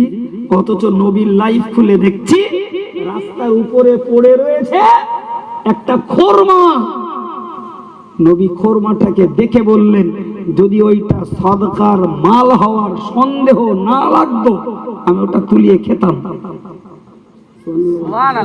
শুধু মনে মনে সন্দেহ হচ্ছে, হতে পারে কেউ সদকার মাল নিয়ে যাচ্ছিল, সেই বেচারার বস্তা থেকে পড়ে গেছে, বলে ওইটা সদকার মাল যদি হয় তাহলে আমি রাসূল, আমার জন্য আল্লাহ সদকার মাল হারাম করে দিয়েছে, অতএব ওই খোরমা আমার জন্য খাওয়া জায়েজ না, সেই জন্য কুড়িয়ে নিলাম না।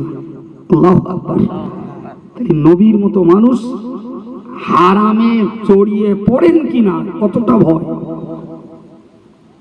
কথা বুঝেন না? আজকে জি পীরের দরবারে মান্নতের মাল বেমালুম হজম হয়ে যাচ্ছে, বেমালুম। অথচ নবী বলেছেন, লানাল্লাহু মান যাবাহা লিগাইরিল্লাহ, যারা আল্লাহ ছাড়া অন্যের নামে জবাই করে তাদের প্রতি আল্লাহ লানত। নাম্বার 2, লানাল্লাহু মান গায়্যারা মানারাল আরদ, প্রিয় নবী বলেছেন ওদের প্রতি আল্লাহর লানত যারা জমির আল ঠেলে। কাদের প্রতি কথা বলে? আল ঠেলে যারা, সীমানা যারা চুরি করে, সীমানা যারা নাড়ায়, এদের উপরে আল্লাহর লানত। নাম্বার 3, ওই হাদিসে উল্লেখ করা রয়েছে, লানাল্লাহু মান সাব্বা ওয়ালিদাইহি, যে কপাল পোড়া, যে হতভাগা বাপ আর মাকে গালি দেয়, ওই কপাল পোড়ার উপরে আল্লাহর লানত। বলুন নাউযুবিল্লাহ। সরাসরি গাল দেওয়া ছেলে পেলে আছে না নেই? সাবধান হও বাবা, লানত আর কেউ না, খোদা আল্লাহ দিবেন। কে দিবেন? আল্লাহর গজব নামবে ওই ছেলের ঘাড়ে, ওই মেয়ের ঘাড়ে যে তার বাপ মাকে গালি দেয়। অনেক ক্ষেত্রে এমন রয়েছে উল্টো গালি সরাসরি দেয় না, উল্টো দিক দিয়ে আসে। মনে করুন করিম রহিমের বাপ তুলে গালি দিচ্ছে, রহিম তো বোবা না, রহিম পাল্টা ঝেঁকে দিল করিমের বাপের, দেয় না? দেয় না? তাহলে এই করিমের বাপের গাল শোনানোর জন্য করিম দায়ী। কে দায়ী? জি, তাহলে করিমের বাপের যদি রহিম গাল দেয় তো পথ তৈরি করে দিচ্ছে করিম নিজে, তুই পরের বাপের গাল দিস কেন? হ্যাঁ, আমারও মুখ আছে, আমিও গাল দিতে পারি, বলো? আমিও গাল দিতে পারি, আমিও মিথ্যা কথা বলতে পারি, আমিও তোমাদের নোংরা বের করে সমাজ রসিয়ে দিতে পারি। যদি না দেই সেটা আমার ভদ্রতা, যদি না দেই সেটা আমার বিনয়, নম্রতা, সেটা আমার ধৈর্য। কথা বলতে পারেননি? কিন্তু যদি তুমি একজনের আব্বাকে গালি দাও তাহলে সে তোমার আব্বাকে, তোমার মাকে গালি দিতে পারে, এর জন্য দায়ী তুমি বাবা। সামলাও। এই ব্যাখ্যা আমার নয়, এই ব্যাখ্যা নবী, এই হাদিস নবী নিজে বলেছেন। একজন সাহাবী রাসূলকে বললেন, কাইফা ইয়াসতিমুর রাজুল আবা, বললে হুজুর কি করে একটা ছেলে তার বাপ মাকে গালি দিতে পারে? প্রিয় নবী বললেন, ইয়াসতিমুর রাজুল আবা গায়রি ফায়াসুব্বু আবা, একজন অন্যের বাপকে গালি দেয়, সে তখন এর বাপকে গালি দেয়। কে দিয়েছেন এই ব্যাখ্যা? জোরে বলেন, কার কথা বলেছি? জি, আল্লাহু আকবার, মারাত্মক কথা। সুতরাং নবী বললেন যে যারা বাপ মাকে গালি দেয় এই ছেলে মেয়েদের উপরে খোদার লানত। নাম্বার 4, লানাল্লাহু মান আওয়া মুহদিসান, আল্লাহ পাকের নবী বলেছেন যদি কেউ বেদাত মত প্রচারকের ঠিকানা দেয়, বেদাত মত নিত্য নতুন কথার আমদানি, নিত্য নতুন মতের আমদানি, এটাকে যদি কেউ প্রচার করে আর তারে যদি কেউ ঠিকানা দেয়, ওর উপরে খোদার লানত। কথা বলেন, জীবনে শুনিলেন আল্লাহর নবী এক? জোরে বলেন। দাদারা আব্বারা শুনিল? হ্যাঁ, এটা এক বেদাত আমদানি। জীবনে শুনিলেন এক নবী নূরের তৈরি কিনা তা নিয়ে বিতর্কের ঝড় চলছে দুনিয়াময়। কি বলছি, নবী নূরের তৈরি কিনা বিতর্কের ঝড় চলছে দুনিয়াময়। একদল বলছে নবী নূরের তৈরি নয়, আর একদল বলছে নবী নূরের তৈরি। যে ঝগড়ার কোন সলিউশন কিয়ামত পর্যন্ত হওয়ার নয়।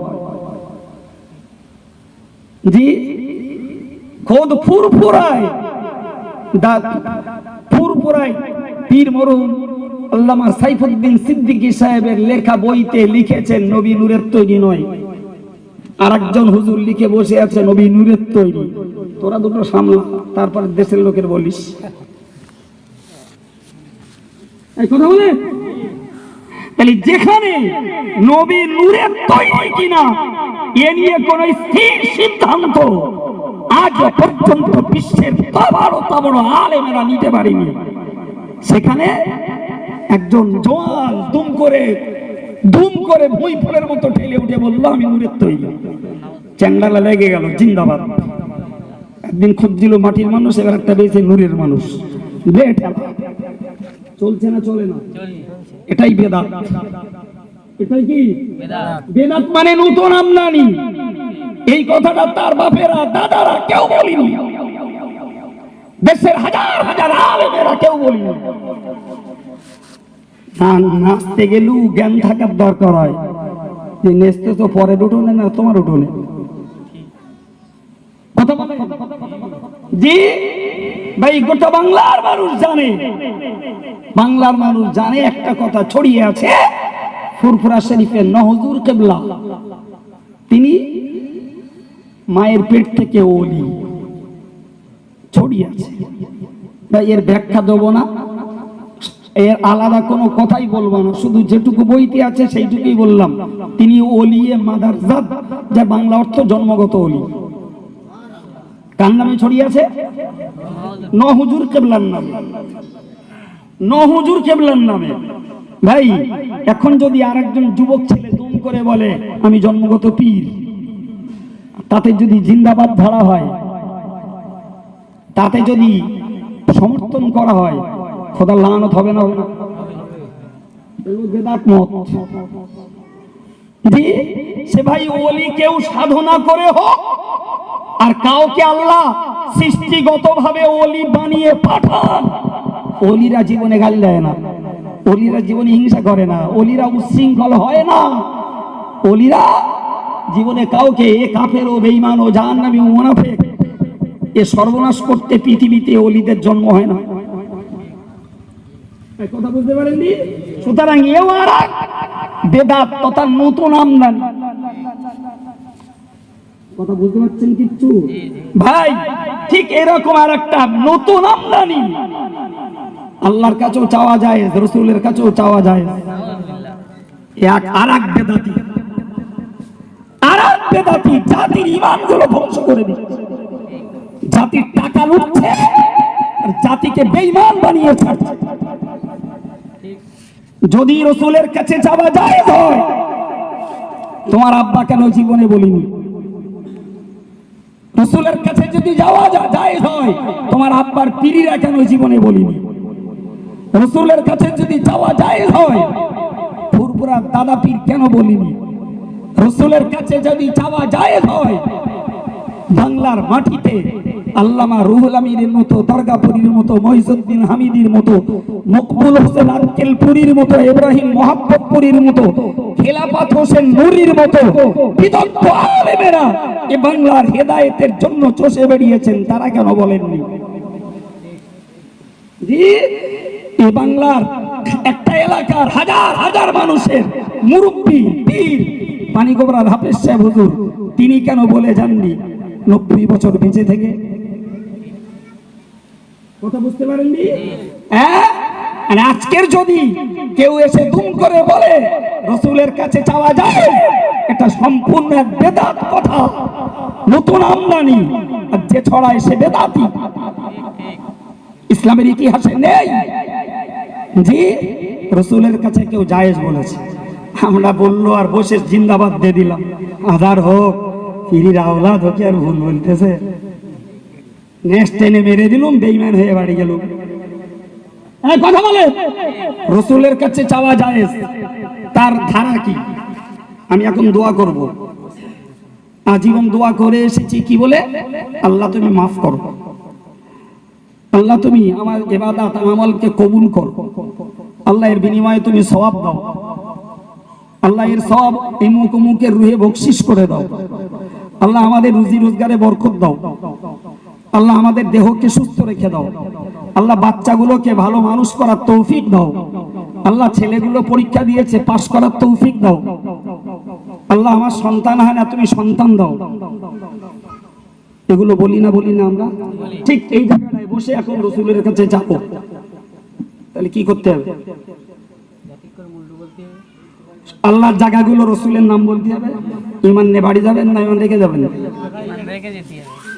হ্যাঁ, আমি অবাক হয়ে যাই, জি রাজবাড়ির মতন জায়গায় এত বড় পাকা বেঈমানি বেসাতি করে বিক্রি করে যায়, আর রাজবাড়ির লোক টাকা দেয় তাই খেনে আর সুবহানাল্লাহ বলে। এ জানো মরিচ ঝাঁপি, কি মরিচ ঝাঁপি নাকি না রায়মঙ্গল, যেখানে কেউ নি।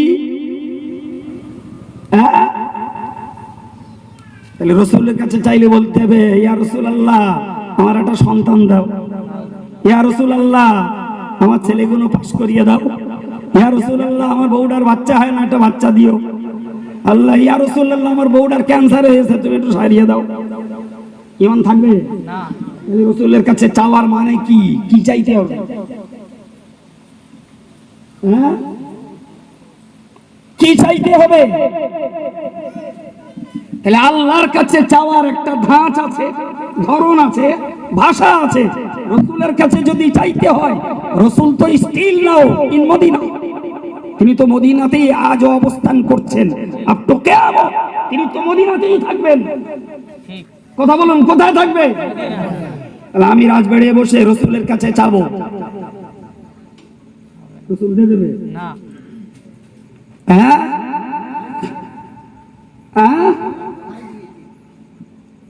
আল্লাহ দোয়াই দিয়ে কার কাছে? রসুলের কাছে। আল্লাহ দোয়াই দিতে হবে কেন? সেইটা বলুন যে দোহাই শব্দটাও নয়, ওসিলা, রসুলের ওসিলা দিয়ে আল্লাহর কাছে আমরা চাই। তাহলে এর মানে এই নয় যে রসুলের কাছে চাওয়া জায়েজ, আর রসুলের কাছে চাইলি রসুল দেবে।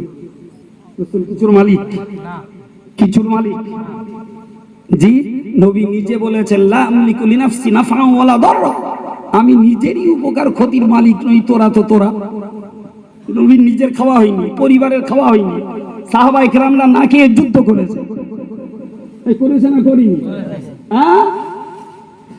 তাহলে সেই নবী নিজের অভাব নিজে পূরণ করতে পারেননি, সাহাবায়ে কেরামদের ক্ষুধার অভাব পূরণ করিনি। আজকে 1400 বছর পরে XYZ বড় স্যাঙ্গাড়ে জামা 20,000 টাকা দাম, লেজে আছে পীর জাদা উতি বেড়া পার। আর এই নিরীহ সাধারণ মানুষগুলোর ঈমান নিয়ে খেলা চলছে। কথা বলেন। জি রসুলের কাছে চাইবো, তাহলে আমার নবী এখান থেকে শুনতে পাবে মদিনাতে, আর নবীর কাছে ভান্ডার থাকা লাগবে, তবে তো নবী লোকের দেবে। ভাই একটা হাদিস রয়েছে, হাদিসটাতে বলা আছে রাসূল করিম সাল্লাল্লাহু আলাইহি সাল্লামের কাছে একজন সাহাবী রাত্রি থেকেছেন, এক ঘরে থেকেছেন।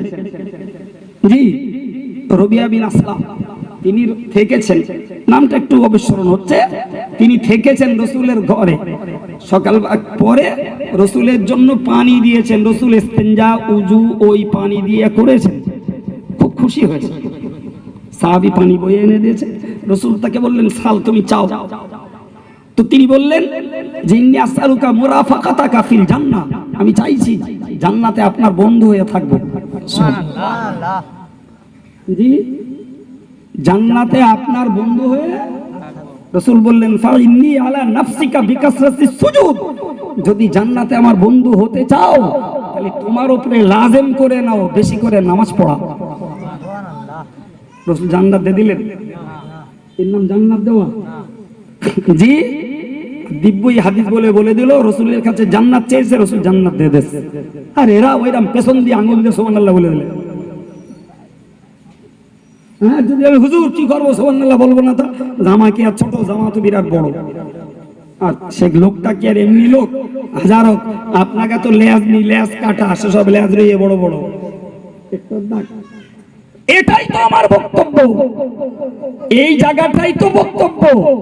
জি ভাই, লেজ থাকলেও এমন কথা চলবে না যে কথা ইতিপূর্বে আলেম ওলামা পীর অলি বুজুর্গরা কেউ বলে যাননি। এটা হতে পারে না, এটা জোরে বলুন, হতে পারে না। সুতরাং রাসূল বলেছেন লানাল্লাহু মান আওয়া মুহদিসান, যদি কেউ বেদাত মত প্রচারককে ঠিকানা দেয়, আশ্রয় দেয়। জি, আল্লাহ পাক নবী বলেছেন বেদাতির উপরে যেমন লানত, যারা তাকে আশ্রয় দেবে, ঠিকানা দেবে, সম্মান করবে, সাহায্য করবে, এদের উপরেও আল্লাহ পাকের লানত হবে। এখন যদি মনে হয় নিজের হাড় ভাঙা খাটনির টাকা দিয়ে আল্লাহ লানত কিনে বেড়াবেন, তাহলে যারা নতুন নতুন কথা বলে এদের রস বেশি করে শুনুন।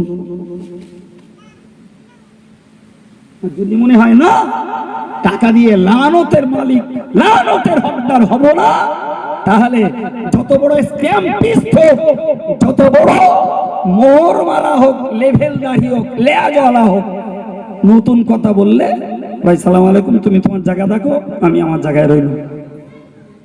তোমার সঙ্গে মিলবে না বিগত দিনের আলেমদের সঙ্গে, তোমার সঙ্গে মিলবে না বিগত পীরেদের সঙ্গে, তোমার সঙ্গে মিলবে না মুজাদ্দেমান দাদা পীরের সঙ্গে, তোমার সঙ্গে মিলবে না আল্লামা হুজুরের লেখনী কথার সঙ্গে। তুমি অত বড় পীর, অত বড় আলেম তুমি না। ফলে ঝগড়া নয়, দ্বন্দ্ব নয়, তোমার সমৃদ্ধ সমালোচনা নয়, তুমি তোমার জায়গায় থাকো, আমাকে আমার জায়গায় থাকতে দাও।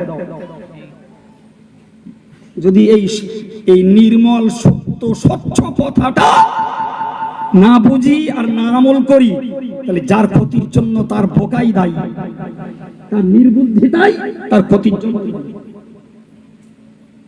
আমি কি বলতে বলতে এই জায়গাটায় এসেছি? জি, আমি বলতেছিলাম অন্তরের বড় রোগ হলো অহংকার। বলেছিলাম, মনে আছে?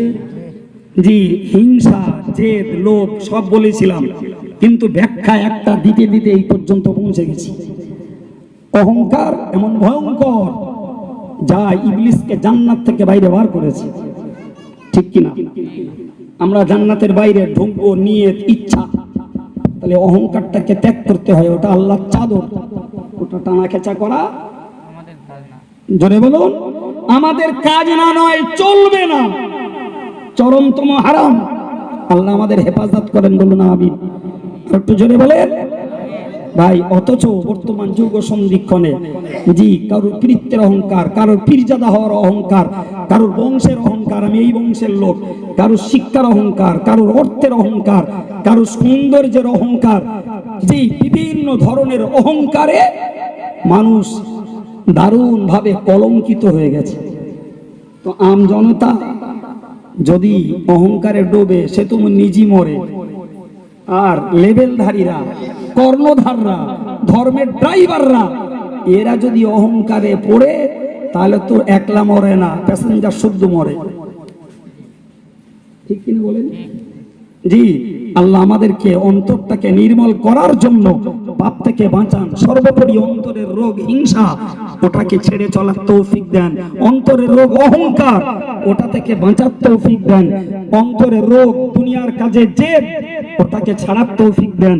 অন্তরের রোগ দুনিয়ার প্রতি অতিরিক্ত লোভ, দুনিয়ার প্রতি অতিরিক্ত লোভ, দুনিয়ার প্রতি অতিরিক্ত লোভ, আল্লাহ এটাকে ত্যাগ করার তৌফিক দেন। তবে আমাদের অন্তরটা হবে নির্মল, স্বচ্ছ, পরিষ্কার। জি, আল্লাহ পাক ওই অন্তরের মানুষগুলোকে কিয়ামতের দিনে নাজাত দেবেন, বলুন আমিন। আর একটু জোরে বলুন আমিন।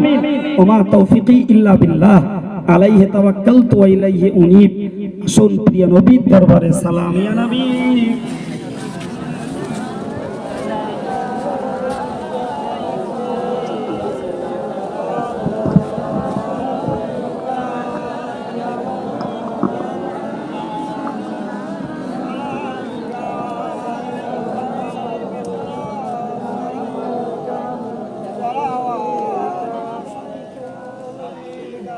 आप सुल्ताने मदीना महबते वहयो सकीना नूर से मामूर सीना मिश्क से बेहतर पसीना या नबी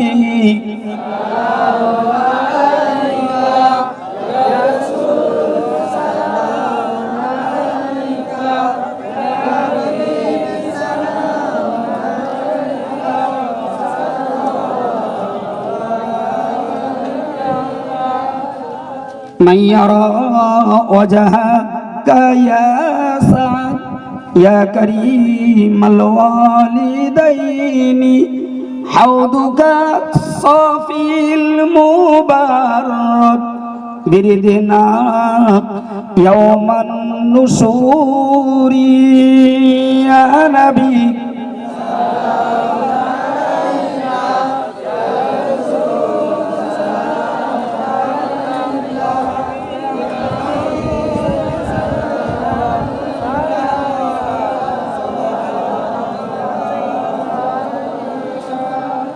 या रब सल्ली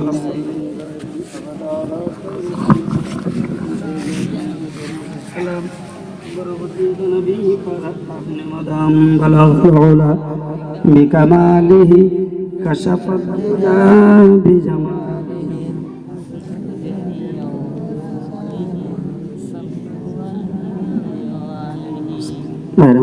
আমার যে ভাই আজকে সভার আয়োজক আমার যতটুকু মনে আছে তিনি তার বাচ্চাকে মুসলমানি দেবেন খাতনা দেবেন এরকম একটা কথা আমার কানে আছে তাই তো নাকি হ্যাঁ তো সেই শুকরিয়া আদায় করতে এই দোয়ার মজলিস তো আমরা অবশ্যই দোয়া করি খাতনা দেওয়া সুন্নাত জি যদিও খাতনা দিতে গেলে সভা দিতে হবে খাতনা দিতে গেলে 20টা লোক দাওয়াত করতে হবে এমন কোনো বিধান ইসলামের কাছে নেই জি তবুও তার সব খাতনা দেবেন তার আগে একটা মাহফিল এবং দোয়ার মজলিস করবেন তাই আমাদেরকে ডেকেছেন আমরা এসেছি এবং সবার জন্য তিনি তার পারাগতা মতো একটা মেহমানদারির ব্যবস্থাও রেখেছেন দোয়ার শেষে তার মেহমানদারি গ্রহণের জন্য আপনাদেরকে দাওয়াত দেওয়া হচ্ছে তার পক্ষ থেকে জি সেই সঙ্গে দোয়া করব বাচ্চাটা যাতে নিরাপদে এই কাজটা সম্পন্ন হয় তার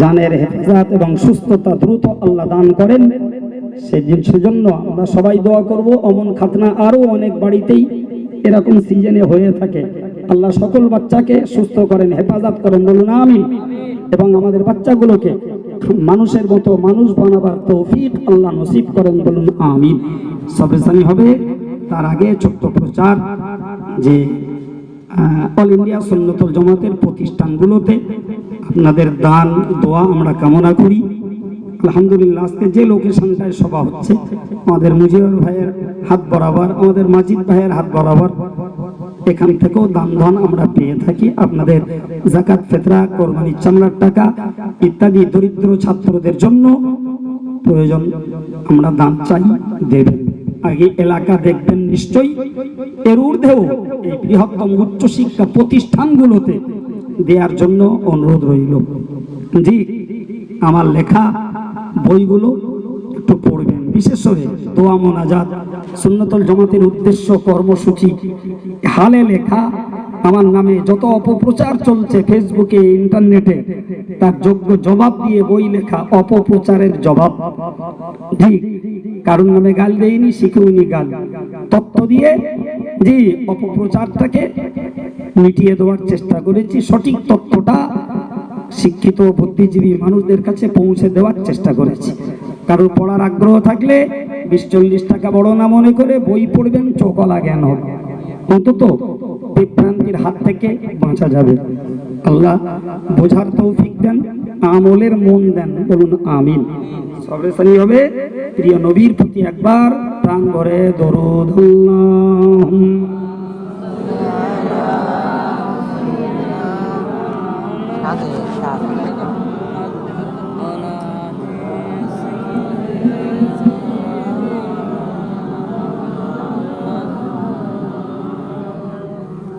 اللهم آمين আস্তাগফিরুল্লাহ রাব্বি মিন কুল্লি যামবিন ওয়া আতুবু ইলাইহি লা হাওলা ওয়ালা কুওয়াতা ইল্লা বিল্লাহিল আলিয়্যিল আযীম ربنا ظلمنا أنفسنا وإن لم تغفر لنا وترحمنا لنكونن من الخاسرين মেহেরবান আল্লাহ, আমরা তোমার গুনাহগার বান্দা বান্দি, জীবনে জেনে না জেনে ইচ্ছায় অনিচ্ছায় রাতের আধারে দিনের আলোতে যত গুনাহ করেছি সকল গুনার কথা স্বীকার করছি। মাহবুব, আমাদের জিন্দেগীর সমূহ গুনাহকে মাফ করে দাও রব্বুল আলামিন।